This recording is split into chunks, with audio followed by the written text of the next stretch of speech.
రాత్రి ఏబిఎన్‌లో అబద్ధాల్ని అందంగా ఎలా చెప్పాలి? అబద్ధాల్ని కన్సిస్టెన్సీతోటి ఎలా చెప్పాలి? అబద్ధాల్ని అతికిచ్చినట్టు ఎలా చెప్పాలి? అబద్ధాల్ని కంట్లో కారం కొట్టినట్టు చెప్పాలి అబద్ధాలు చెప్తే. అట్లా మీకు రాదు వైసీపీ వాళ్ళకి. మేము చెప్తాం చూడండి. ఇదిగో మా పోటీ ఇది. మీరు మాకు పోటీదారులు కూడా కాదు. అబద్ధాల పైన వీళ్ళు ఎలా ఉంటది, ఏంటి, ఇది అని చెప్పి ఒక క్లాస్ అయితే మనకు బీకారు.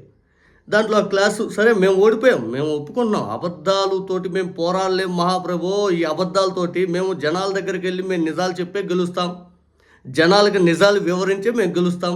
మీలాగా మేము 14 లక్షల కోట్లు అబద్ధాలు అని మేము చెప్పం. ఆంధ్ర శ్రీలంక అయిపోయిందని చెప్పం. ల్యాండ్ టైటిలింగ్ యాక్ట్ గురించి ఏదో కేంద్ర ప్రభుత్వం తీసుకొస్తుంది. మేమేదో తీసుకొచ్చి భూములను దోచేశారని చెప్పి మాకు అబద్ధాలు చెప్పడం రాదు.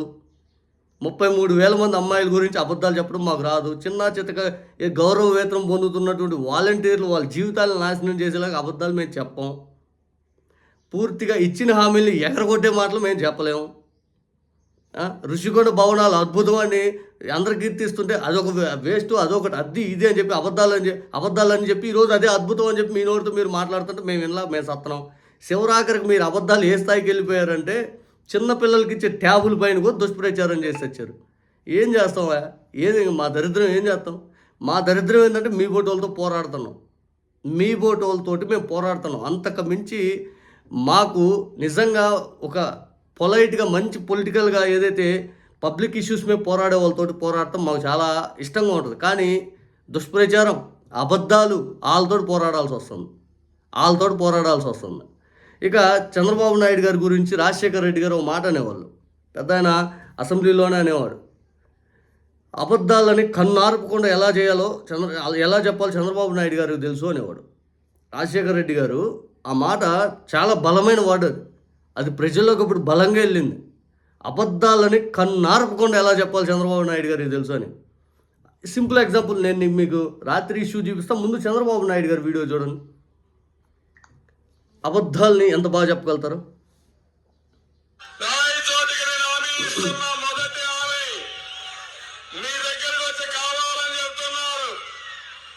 జిల్లా రాజధాని తీసేస్తారని అవునా కాదా చెప్తున్నారా లేదా?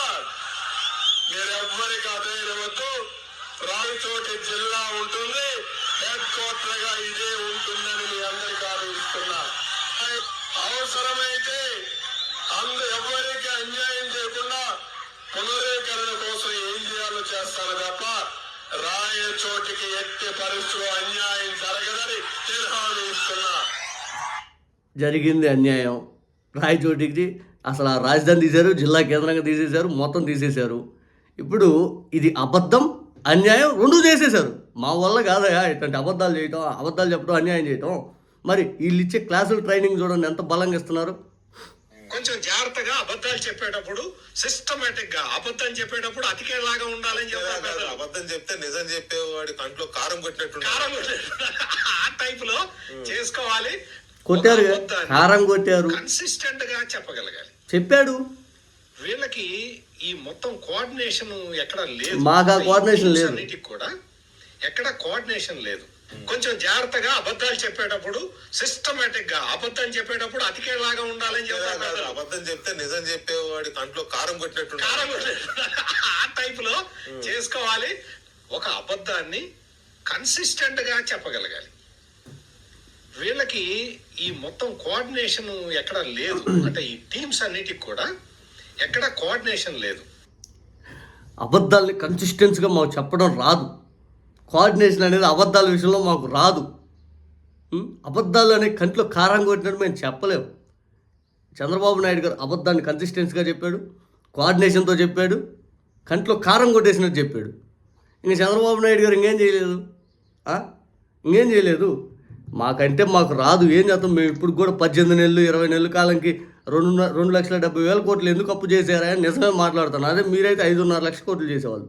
20 నెలలకు 5.5 లక్షల కోట్లు అప్పులు చేసేవాళ్ళు. అప్పులు అని చెప్పేవాళ్ళు మీరు. కరోనా లేదు, ఏమీ లేదు, కానీ 3 లక్షల కోట్లు దాదాపు అప్పు.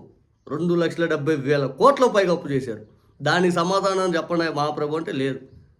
ఏమన్నంటే విచ్చలవిడిదానం, డబ్బులు ఎట్ట ఖర్చు పెట్టాలా, మంచినీళ్ళగా, అమరావతి ఆవకాయ, రామోజీరావు సంస్మరణ సభ ఇట్లాంటివన్నీ పెట్టేసి డబ్బులన్నీ ఎట్టగా చేయాలని చూస్తూ ఉంటారు.